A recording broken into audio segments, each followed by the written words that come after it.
त्या दलिंदर खबर कोणालाच माहित नव्हती त्या औरंगेची. दर्पण कोंकण पुरील होतं, कोणाला माहित सुद्धा नव्हतं. सगळ्या महाराष्ट्राला माहित केला संत देवेंद्र फडणवीस. त्याची खबर कुठे आहे?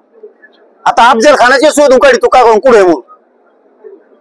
त्याला ते ना दे. देवेंद्र फडणवीसला कबरी काढायच्या नाही, फक्त मराठ्यांचा वापर करायचा मारामारीला आणि मराठ्याला मोठं करायचं नाही, हे त्याचा उद्देश आहे. मराठ्यांनी समजून घ्या.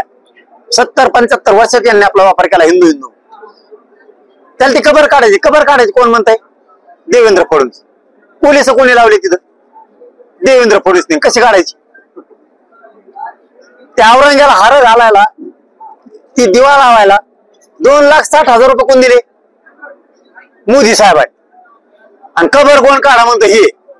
याला कबर नाही काढायची. याला मराठ्याचे लोक याला माहिती आहेत गरम डोक्याचे. यांना भेडवा दंगलीत म्हणजे किशी करून गुतून टाकू. आम्हाला जे पाहिजे ना ते देत नाही ते. हो. आणि त्या मेलेल्या माणूस येतो ते दलिंदर, ते कुंकुण आलं येड्या भोकाच इतक्याला मुका यायला आलं. कारण इकडे उंचावर बसून दलिंदर ते पुरून टाकलं दुकानच्या वड्या वगळीत. ते फडणवीसने बाहेर काढ. मराठ्यांनी शाने राहा, आपलं एकजूट राहा.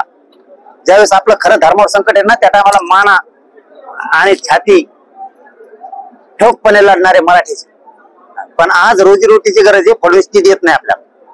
धनगराला आरक्षण देत नाही, मायक्रो ओबीसीला आरक्षण देत नाही. नुसतं वापर करतो. सगळ्या जातीने फडणवीसला वळ केलं. किती गोड बोलून किंवा कांड करतो. म्हणजे क्रूर आणि सूड भावनेने वागणारा माणूस जर महाराष्ट्रात कोण असेल तर ते देवेंद्र फडणवीस.